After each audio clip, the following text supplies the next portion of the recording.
माझ्या गुण असतील हे मला माहित नव्हतं.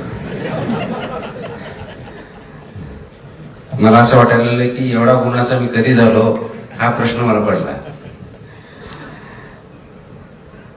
तामगाडगे ट्रस्ट मंचावरील उपस्थित सर्व मान्यवर, माझे मित्र, समोर असलेले सर्व श्रोते, मला माहिती आहे की आज या कार्यक्रमाला बराच वेळ झालेला आहे. आपल्याला दुपारच्या जेवणाची वेळ नागपूरकरांची मला माहिती असल्यामुळे ती होऊन गेलेली आहे.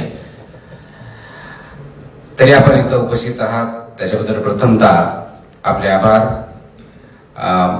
कार्यक्रमाला वेळ जास्त झाल्यामुळे मला खूप काही जास्त बोलता येणार नाही, परंतु इथे खूप मोठ्या प्रमाणात विद्यार्थी, पालक आणि तामगाडगे ट्रस्टचे ट्रस्टीज, वेल्युशर्स, त्यांच्या सोबत काम करणारे सर्व सहकारी इथे आहेत.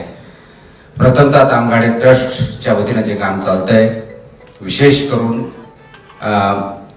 ज्या क्षेत्रामध्ये ते काम करत आहे म्हणजे भौगोलिक आणि सामाजिक ज्यांच्यावरती जास्त परिणाम होतो, सिकल सेल या क्षेत्रामध्ये खूप दुर्लक्षित असं क्षेत्र असतानाही त्याच्यामध्ये उल्लेखनीय काम करतात. त्याच्यामुळे प्रथमतः आपण सर्वांनी त्यांचं अभिनंदन करणं गरजेचं आहे.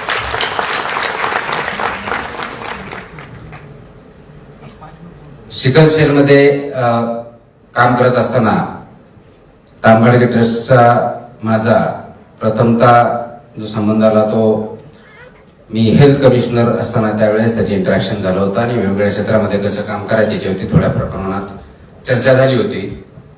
परंतु ॲज युजल 59व्या दिवशी बदली झाल्यानंतर मला काही त्याच्याकडे काही काम करता आलं नाही.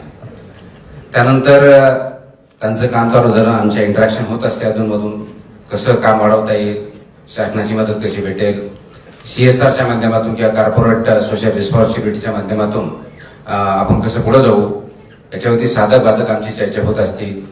उन्मेष JNPAचं चेअरमन असताना खूप मोठ्या प्रमाणात ते मदत करू शकला. आमचे मित्र सौरभ आहेत, अनुज आहेत, हेही मदत करत असतात. आपल्यालाही ज्या ज्या ठिकाणी जेवढं शक्य आहे त्या ठिकाणी आपण जर मदत केली तर सिकल सेल अनेमिया याच्यापासून ज्यांना त्रास आहे त्यांना, त्यांच्या पाल्यांना खूप मोठ्या प्रमाणात ही मदत होऊ शकते आणि ते बहुमूल्य काम आपल्या हातून होऊ शकतं. त्यासाठी आपण याच्यामध्ये सहभागी नोंदवावा असं मी आवाहन करतो.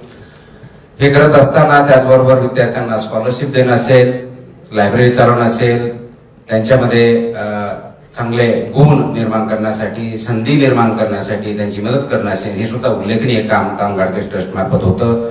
त्यासाठी सुद्धा आपण त्यांना मनापासून धन्यवाद दिले पाहिजेत. आणि आज जसं माझा नेहमीच परिचय करून दिला जातो, नियमाच्या बाहेर जायचं नाही, म्हणून मला आज नियम घालून दिलेला आहे की आज फक्त मुलांना करिअरच्या दृष्टिकोनातून गायडन्स करायचं, बाकी काही बोलायचं नाही. आता ह्या नियमाचं पालन, करिअरच्या गायडन्स करायचं म्हटल्यानंतर मला असं वाटतं की 20-25 वर्ष झाल्यानंतर करिअरवरती बोलायला आपल्याला काय अधिकार आहे असं मला काही बिलकुल वाटत नाही. आणि या 20-25 वर्षामध्ये पुलाखालून एवढं पाणी वाहिलेलं आहे की आमच्या काळात असं म्हणायची जी वेळ आलेली आहे. कारण त्या काळात आम्हाला एखाद्या पुस्तकाचा रेफरन्स जर घ्यायचा असेल तर अगोदर शिक्षक किंवा प्रोफेसर शोधावं लागायचे. त्यांना विचारायला लागायचं की ह्या विषयावरचं पुस्तक कोणतं आहे, ते लेखक कोणते आहे, मग त्याच्यातलं चांगलं कोणतं, आणि ते झाल्यानंतर हे कुठे भेटेल, म्हणजे मार्केटमध्ये भेटेल, लायब्ररीत भेटेल, इथल्या लायब्ररीत भेटेल का दुसऱ्या कुठलं भेटेल, अशा प्रकारची वेळ आमच्या सर्वांच्या काळामध्ये त्यावेळेस होती. आणि आज आपण 21व्या शतकामध्ये ज्यावेळेस वागतो, AI रेव्होल्युशन ज्याला म्हणतो, मशीन लर्निंग ज्याला म्हणतो, त्यावेळेस पुस्तकं शोधणे तर सोडा, ज्ञान सुद्धा तुम्हाला शोधावं लागत नाही, कारण ते तुमच्या खिशात मोबाईलमध्ये अवेलेबल आहे. आणि अशा युगामध्ये आपण ज्यावेळेस वावरत असतो त्यावेळेस त्या युगामधली चॅलेंजेस आमच्या वेळेशी असणारी चॅलेंजेस याच्यामध्ये जमीन आसमानचा फरक असतो. आणि इथून पुढे जे विद्यार्थी आता 10वीला असतील, 12वीला असतील, ग्रॅज्युएशनला असतील, 3-4 वर्षामध्ये पुढची पायरी ज्यावेळेस चढाल त्यावेळेस आजचा काळ आणि पुढच्या काळामध्ये परत जमीन आसमानचा फरक पडलेला असेल. एवढ्या मोठ्या प्रमाणामध्ये तंत्रज्ञानाने बदल केलेला आहे. त्याचा अंगीकार आपल्याला करावा लागेल आणि फक्त अंगीकार करून चालणार नाही. तर हे तंत्रज्ञान कोणत्या दिशेने चाललं आहे, त्याचा स्पीड किती आहे, आपण ज्यावेळेस ग्रॅज्युएट होऊ त्यावेळेस त्याची परिस्थिती काय असेल, समाजामधल्या गरजा काय असतील, इंडस्ट्रीची रिक्वायरमेंट काय असेल, कोणत्या प्रकारचे जॉब्स असतील, या सर्वांच्या गोष्टीचा आपल्याला विचार करणं गरजेचं आहे. आणि म्हणून काल मी अमरावतीला संवाद तरुण ह्या कार्यक्रमाला गेलो होतो, त्यावेळेस सुद्धा या विषयावर थोडक्यात बोललो होतो. थोडक्यात तो रेफरन्स असा आहे की ज्ञान आपल्या खिशात आहे, ज्ञान शोधण्यासाठी आपल्याला बाहेर जाण्याची गरज नाही आहे. डिजिटल युग आहे. आपल्याला अनेक वेळेस बोललं जातं की मोबाईलच्या बाहेर आपण निघत नाही. डिजिटल युगामध्ये आता मोबाईल सोडणं अशक्य आहे किंवा डिजिटल युगातून बाहेर येणं अशक्य आहे, कारण जी परिस्थिती आपल्यावरती आहे, सर्व गोष्टी जर त्याच्यात अवेलेबल असतील, इझिली अवेलेबल असतील, तर त्याचा वापर केलाच पाहिजे. प्रश्न मोबाईल वापरायचा किंवा नाही हा नाहीये. डिजिटल युगातून बाहेर पडायचं किंवा नाही हाही नाहीये. प्रश्न हा मोबाईलने आपल्याला वापरायचं की आपण मोबाईल वापरायचं हा आहे. आज गरज त्याच्यावरती आहे. एआयचा वापर करा, मशीन लर्निंगचा करा, व्हॉट्सअपचा करा, पण ते करताना जो वापर करतोय तो योग्य करतोय का अयोग्य करतोय? मी करतोय का मोबाईल माझ्याकडून करून घेतोय? जे आपण फॉरवर्ड करतोय ते फॉरवर्ड करताना त्याचे परिणाम काय होतील याचा तरी विचार करतोय का, हाही आपण विचार करावा लागेल. आणि म्हणून तुम्हाला फक्त आता ज्ञान मिळवायचं नाही, जे की आमच्या वेळेस आपल्याला ज्ञान भेटण्यासाठी आपण प्रयत्न करायचं, ते तुमच्या हातात आहे, खिशात आहे, घरात आहे, टॅबलेटमध्ये आहे. त्यासाठी तुम्हाला इकडे तिकडे भेटण्याची गरज नाही. गरज आज आहे आपल्याला या ज्ञानापासून विवेकापर्यंतची पायरी चढण्याची. तो विवेक काय आहे हे शोधण्याची. नॉलेज भेटेल तुम्हाला, टेक्निशियन्स भेटतील, स्मार्टफोन भेटतील, निर्णय क्षमता कुठून भेटणार आहे? आणि ती निर्णय क्षमता जर आपल्यामध्ये आणायची असेल तर ह्या ज्ञानाचा वापर विवेकामध्ये करायला आपण शिकलं पाहिजे. तो विवेक आपल्यामध्ये जागृत केला पाहिजे आणि त्यासाठी चौकस बुद्धी, प्रत्येक गोष्टीला क्वेश्चन करणं, ही कला, ही ज्ञान, ही स्किल, हे स्किल आपल्याला अवगत करावं लागेल. आणि म्हणून आपल्याकडे ज्यावेळेस आपण मोबाईलचा वापर करतो, रील्सचा वापर करतो, इंटरनेटचा करतो, जे काही वाचतो, तर पहिला प्रश्न आपण असा विचारला पाहिजे, हे जे वाचतोय, जे रील आहे, जे आपण बघतोय, हे खरं आहे का? क्वेश्चन खरं आहे का? का ते आपल्याला कुणीतरी पाठवलंय? याचा सोर्स काय आहे? याचा उगम काय आहे? आणि आपण जे वाचतोय आपल्यापर्यंत पाठवले किंवा आले, याचा उद्देश काय आहे? हा पहिला प्रश्न विचारा. मग सोर्स केल्यानंतर त्याचं व्हेरिफिकेशन करा. एका सोर्स नाही, मल्टिपल सोर्सनी, वेगवेगळ्या माध्यमातून, ज्याला विचार वैविध्य आपण म्हणू, वेगवेगळ्या विचाराच्या माध्यमातून. हे असं केलं तर काय होईल, नाही केलं तर काय होईल, अर्धवट केलं तर काय होईल, दुसरी गोष्ट केली तर त्याचा काय परिणाम होईल, समाजावरती काय होईल, माझ्यावरती काय होईल, माझ्या कुटुंबावरती काय होईल, हाही प्रश्न विचारा. आणि याच्यातून आपल्याला वाटतं की नाही त्याच्यामध्ये तथ्यांश आहे, सत्य आहे, पूर्ण आहे, अर्ध आहे, अंशतः आहे, तर जो सत्याचा भाग आहे तो स्वीकारा. आणि तो स्वीकारल्यानंतर त्या सत्याचा परिणाम माझ्या जीवनावरती काय होणार आहे, तो मी कसा उपयोग करू शकतो, याच्यावरती विचार करायला शिका. जोपर्यंत हे प्रश्न तुम्ही स्वतःला विचारणार नाही, तोपर्यंत आपल्याकडे फक्त डोपामाइनच्या माध्यमातून, रील्सच्या माध्यमातून तुम्हाला जे आवडतं तेवढंच पाठवलं जाईल. आणि आज आपण त्यामुळे एकमेकाचे शत्रू का झालोय? तर मला जे आवडतं तेवढी माझी ऐकण्याची तयारी आहे. माझ्या मनाविरुद्ध किंवा विचाराविरुद्ध एक रील जरी आली तरी ते मला आवडत नाही, आणि विचार मांडण्याची आणि ऐकून घेण्याची माझी तयारी नाही. हा जो परिणाम झालेला आहे हा डिजिटल युगाचा निगेटिव्ह परिणाम आहे. म्हणून डिजिटल युग किंवा इंटरनेट किंवा व्हॉट्सअप किंवा इन्स्टा हे वाईट आहे का? बिलकुल नाही. अत्यंत चांगली टेक्नॉलॉजी आहे. याचा वापर योग्य केला पाहिजे. आपल्याला आठवत असेल तर आपण ज्याला अगोदर आपण नॉमॅडिक ट्राईब्स याच्या अगोदर कधीतरी जंगलामध्ये राहायचो, त्यावेळेस आपल्याकडे कोणतीही टेक्नॉलॉजी नव्हती. आपण इतिहास वाचतो, मग जाळ करायला शिकलो, जाळ करण्यापासून मग अन्न शिजवायला शिकलो, आणि त्याच्यातून आपला प्रवास होऊन इथपर्यंत आलो. ते जाळ करायला सुरुवात केल्यानंतर, अन्न शिजवल्यानंतर त्याच्यानुसार फॉरेस्ट पण जळायला लागली. आता त्या आगीचा उद्देश अन्न शिजवण्यासाठी करायचा, की फॉरेस्टला जाळण्यासाठी करायचा, हा आपला निर्णय असतो. म्हणून आग वाईट नाही, ती टेक्नॉलॉजी, ते माध्यम आहे. तसंच आज AI किंवा कम्प्युटर टेक्नॉलॉजी वाईट नाहीये, अत्यंत चांगली आहे. त्याचा वापर आपल्याला पुढे जाण्यासाठी, मानव समाजाला पुढे नेण्यासाठी, आपल्या कुटुंबामध्ये पॉझिटिव्ह इम्पॅक्ट करण्यासाठी करायचा, की काही चुकीचे रील्स बनवून दुसऱ्याला अनेकांमध्ये भांडणं लावायची, तेढ निर्माण करायचं, चुकीच्या गोष्टी पसरवायच्या, आणि एकच गोष्ट अनेक वेळेस पसरल्यामुळं ती आपल्याला खोटी वाटते किंवा खरी वाटते, खोटी जरी असली ती करून दाखवायची, हा आपला वैयक्तिक निर्णय आहे. आणि म्हणून ही टेक्नॉलॉजी अत्यंत चांगली असतानाही त्याचा वापर जर आपण अशा पद्धतीने करत गेलो तर त्याचे वाईट परिणाम आपल्या सर्वांवरती होऊ शकतात, आपल्या भविष्यावरती होऊ शकतात. ते आपण बघत आहोत. ते अवॉइड करण्यासाठी आपल्याला विवेकवादी व्हावं लागेल. आणि या विवेकवादाची खूप मोठी परंपरा महाराष्ट्राला लाभलेली आहे. संत ज्ञानेश्वरांनी मराठीमधून जी ज्ञानेश्वरी लिहिली, मराठी लोकांसाठी लिहिली, कारण ती संस्कृत होती, प्रत्येकाला वाचता येत नव्हती. ज्या कोणत्या भाषेत होती, ज्या कोणत्या आपल्याला म्हणता येईल लिपीत होती, ती सर्वसामान्यपर्यंत आक्षेप नव्हती, शक्य नव्हतं प्रत्येकाला. ती सर्वसामान्यपर्यंत आली.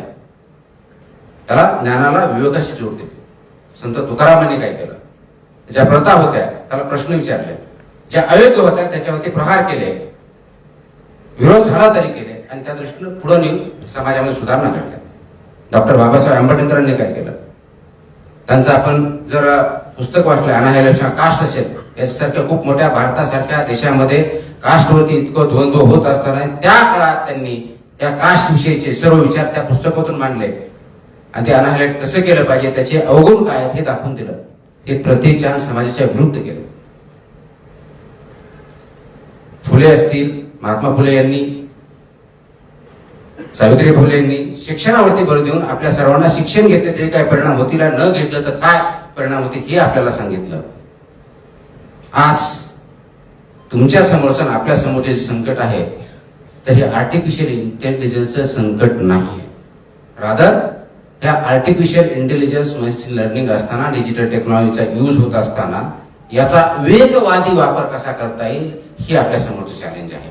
आणि म्हणून विचार करणं हे सर्वात मोठं चॅलेंज झालं. कारण आज आपल्याला सगळ्या ठिकाणी खूप आवाज ऐकू येतो, आणि त्या आवाजामध्ये आवाज मोठा कुणाचा एवढंच आपण बघतो.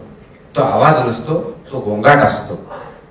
आणि ज्यावेळेस आवाज गोंगाटामध्ये परिवर्तित होतो त्यावेळेस विचार पूर्णपणे दबून जातात. प्रश्न तुम्हाला आवाज वाढवायचा आहे का विचार जे आहेत त्यांना वरती न्यायचंय, हा एवढाच आहे. आणि हा जर विचार आपण आज केला नाही तर कदाचित 10 वर्षांनी, 20 वर्षांनी, 30 वर्षांनी आपण जे स्वप्न बघतोय आपल्या स्वतःबद्दल, आपल्या कुटुंबाबद्दल, कम्युनिटीबद्दल, समाजाबद्दल, देशाबद्दल, त्याच्यातलं कोणतंही स्वप्न आपण पूर्ण करू शकणार नाही. जगामध्ये आपल्याला महासत्ता बनायचंय. सर्वात अगोदर महासत्ता स्थापित आपल्याला करावं लागेल ती आपल्या विचारांची. कारण जगामध्ये पॉवरफुल देश इकॉनॉमिकली खूप आहेत. ते इकॉनॉमिकली पॉवरफुल देश એટલે सामाजिक दृष्ट्या तेवढे स्थैर्याचे आहेत का, हाही प्रश्न आपल्याला विचारायचा आहे. आणि म्हणून फक्त आज तुम्ही डिग्री घेऊ नका. बऱ्याच वक्त्यांनी हे सांगितलं की डिग्रीमुळे तुम्हाला कदाचित नोकरी भेटेल. सर्टिफिकेट्स असतील, डिप्लोमा असतील, होल्डर असतील, याच्यामध्ये अनेक प्रश्न काही प्रमाणात उत्तरित होऊ शकतात. पण आज सर्वात महत्वाची जी गरज आहे ती स्किल्सची आहे, कौशल्याची आहे. कौशल्याशिवाय तुम्हाला मला पुढे जाता येणार नाही. म्हणून आपल्याला दुसरी महत्वाची विचाराबरोबर दुसरी महत्वाची जी गोष्ट करायची आहे ती म्हणजे लाईफ लॉंग लर्निंग. जीवनभर शिकण्याची सवय आपल्याला लावून घ्यायची आहे. अनेक वेळेस आपण नोकरी लागल्यानंतर किंवा ग्रॅज्युएशन झाल्यानंतर ते आपण सोडून देतो. अनेक वेळेस हाही प्रश्न आहे की आपण खरोखर ग्रॅज्युएशन करताना लर्निंग करतो की नाही करतो, हा वेगळा विषय असू शकतो. हे आपण गृहीत धरू की आपण ते शिकत असतो. पण लाईफ लर्निंग जर आपण केलं नाही तर या एआयच्या युगामध्ये तुम्ही आणि मी टिकू शकणार नाही. मशीन मोठी का माणूस मोठा हा प्रश्न नाहीये. प्रश्न हा आहे की जी मशीन आहे, जी माणसाने क्रिएट केली आहे, त्याचा उपयोग कसा करायचा, कोणत्या उद्देशासाठी करायचा, कोणत्या पद्धतीने करायचा आणि किती करायचा. याचं जर आपण तारतम्य बाळगलं नाही तर आपण डेफिनेटली परत एक वेळेस गुलामगिरीमध्ये जाणार आहोत. कारण 1947ला भारत स्वातंत्र्य झाला, ब्रिटिशांकडून स्वातंत्र्य झाला. आपण विकास केला, शैक्षणिक क्षेत्रात केला, आर्थिक क्षेत्रात केला, आरोग्याच्या क्षेत्रात केला, कदाचित आपल्या जेवढे ऍस्पिरेशन्स आहेत, अपेक्षा आहेत, तेवढा केला नसेल, परंतु केला. बऱ्याच अंशी आपण पुढे गेलेलो आहोत. आणि म्हणून आज आपण 21व्या शतकात महासत्ता उदयास येण्याच्या दृष्टीने स्वप्नही बघत आहोत. याच्यात वावगं काय नाही, अत्यंत बरोबर आहे. परंतु जगाचा इतिहास जर बघितला तर जगावर प्रत्येक वेळेस कुणी ना कुणी राज्य केलेलं आहे. त्यासाठी युद्ध झालेले आहेत, महायुद्ध झालेले आहे. त्याचा इतिहास आपल्या सर्वांना माहिती आहे. कधी ते तलवारीने झाले असतील, कधी दगडाने झाले असतील, कधी बंदुकाने झाले असतील, कधी न्यूक्लिअर वॉर झाला असेल. आत्ता जे वॉर चालू आहे ते विचारांचं वॉर चालू आहे. त्यासाठी तुम्हाला बॉम्ब गोळ करण्याची गरजच पडत नाही. कारण इंस्टाग्रामच्या, व्हॉट्सअपच्या, इंटरनेटच्या माध्यमातून तुमचे विचार पूर्णपणे भेसळयुक्त करणं हे आजचं काम चालू आहे. आणि ती भेसळ कशाची आहे, योग्य विचाराची की अयोग्य विचाराची, हा महत्वाचा प्रश्न आहे.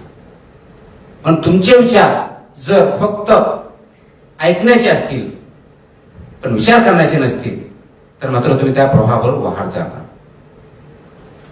आणि आहे त्या प्रवाहावर ज्यावेळेस वाहत जातो त्यावेळेस खरं खोटं, योग्य अयोग्य ही आपल्याला सुचत नाही. आणि खरी परिस्थिती किंवा खरा निर्णय किंवा खरं कॅरेक्टर जर कुठं असेल तर तुम्हाला ते योग्यपणाचा निर्णय घेता आला पाहिजे. त्यासाठी आपल्याला काम करावं लागणार आहे. म्हणून प्रवाह ज्या दिशेने जातोय त्याच्याबरोबर वाहत जाणं म्हणजे आपण आयुष्य जगत नाही. मी 1-2 वेळेस बोललेलो आहे, अनेक वेळेस बोललेलो आहे. प्रवाह ज्यावेळेस उभा असता आपण बघतो, आपण नदी क्रॉस करायचा असेल आणि त्याला खूप मोठा, त्या प्रवाहाला ज्याला पूर आलेला म्हणतो गावाकडच्या भाषेमध्ये, खूप मोठं पाणी आलेलं असेल पाऊस पडल्यानंतर, आपण थोडा वेळ थांबतो. याचा आपण ही नदी क्रॉस करायला पाहिजे की नाही, हा झरा क्रॉस करायला पाहिजे की नाही याचा विचार करतो. हे झालं ज्या वाहत्या पाण्यात किंवा नदीच्या बाबतीत. आपल्या जीवनाच्या बाबतीत काय, जन्माला आलो, शाळेत गेलो, आईवडिलांनी घातलं म्हणून, कॉलेजला गेलो, लग्न झालं, कुटुंब आलं, नोकरी केली, वाहतोय. विचार केलाय की मला खुरकुळच इकडे यायचं होतं का मला दुसरीकडे कुठे जायचं होतं, किंवा आता ज्या दिशेनं, ज्या वेगानं, ज्या तऱ्हेनं मी चाललोय त्याच्यात काय बदल करणं आवश्यक आहे याच्यावरती विचार करतोय का. आणि मला वाटतं तिथं कुठेतरी क्षणभर विश्रांती घेण्याची गरज आहे. विश्रांती घेऊन त्याला विराम देऊन विचार करण्याची गरज आहे. तो विचार करण्याची प्रवृत्ती आपल्यामध्ये आहे का, हा पुढचा प्रश्न आहे. आणि म्हणून आपल्याला हा प्रवाह जो आहे या समाजामधला, या विचारांचा असेल, आचरणांचा असेल, विवेकवादाचा असेल, समाजामधल्या स्थित्यंतराचा असेल, नवीन पिढीचा असेल, वयोवृद्धांचा असेल, अनेक प्रश्न आहेत. या प्रश्नावरती हा जो वाहतोय प्रवाह, त्या प्रवाहामध्ये वाहत जायचंय का 2 मिनिटं 30 सेकंद याच्यावरती विचार करून हा प्रवाह योग्य दिशेला जात आहे का, हा प्रश्न विचारायचा आहे. आणि जर तो योग्य दिशेला जात असेल तर निश्चित त्याच्याबरोबर वाहत जा, काही अडचण नाही. पण जर तो योग्य दिशेला जात नसेल तर मात्र दुसरा प्रश्न विचारला पाहिजे, आणि तो म्हणजे त्या प्रवाहाची दिशा योग्य नाहीये तर योग्य दिशा कोणती आहे, योग्य दिशा कोणती आहे. आणि ती योग्य दिशा आपल्याला शोधावं लागेल, विचार करावा लागेल, अभ्यास करावा लागेल. मग ती योग्य दिशा फक्त तुमच्यापुरती असून चालणार नाही. कारण माणूस हा समाजशील प्राणी आहे. समाजाच्या शिवाय आपण राहू शकत नाही. कोरोनाच्या काळात आपण खूप चांगल्या प्रकारे अनुभवलं. कारण मला आठवतं नागपूरला मी तर त्यावेळेस पहिल्या फेजमध्ये कमिशनर होतो. लॉकडाऊन झालं होतं. ज्या ठिकाणी जे आहे तिथे तिथे थांबायचं. घराच्या बाहेर पडता येत नव्हतं. घरामध्ये 3 फूट, 3.5 फूट, 5 फूट डिस्टन्स राहून थांबायचं होतं. आणि त्यावेळेस एवढा क्रायसिस होता की आम्हाला भेटता येत नाही, किंवा अनफॉर्च्युनेटली आपल्यापैकी कुणाला कोरोना झाला असेल, पॉझिटिव्ह आला असेल तर त्याला हॉस्पिटलमध्ये आपल्याला जाता येत नाही. जसे असं खिडकीतून बघू शकत होतो. त्यावेळेस जी तडफड होती ती कशाची होती, ती याची होती की आपण एक सामाजिक प्राणी आहोत, आपण एकटे राहू शकत नाही. याचं आपल्याला त्याच्यातून द्योतक भेटलं. त्यावेळेस प्रचिती आली आणि आपल्याला ते रिअलाइज झालं की नाही, आपण माणूस आहोत, जनावर नाहीये. आम्हाला सामाजिक आहे, समाजाशिवाय आपण राहू शकत नाही, हे आपल्या निदर्शनास आलं. म्हणून मग आज जो प्रवाह चाललाय तो प्रवाह जर योग्य नसेल तर योग्य प्रवाह तुम्ही जो निवडणार आहात विचार करून, तो फक्त तुमच्या पुरता तुम्हाला विचार करायचा नाही, समाजासाठी तो योग्य आहे का अयोग्य आहे याचाही विचार करावा लागणार आहे. आणि तो जर विचार केला नाही तर कदाचित तुमचा हा निर्णय योग्य असणार नाही. कारण समाजाशिवाय तुम्ही राहू शकत नाही. मी समाजाविरुद्ध राहू शकत नाही असं बोलत नाही.